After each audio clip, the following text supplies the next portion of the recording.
khona abantu abajwayele ukuqoqela izinto abantu eyithile mayezwe kukhulunywa abi ngaye asondela athi hawu kade ngizwa usibani bane ekhuluma ethi kabi ngawe ethi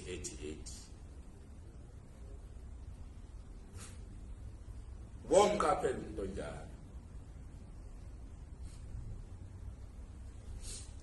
ubomqaphela kakhulu.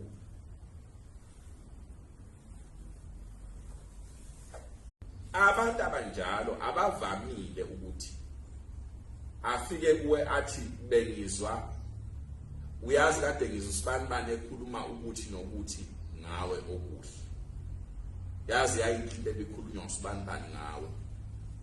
Umuntu onjalo sonke isikhathi into axoxela yona yinye kuphela, izinto ezimbi ezixoxwa ngabantu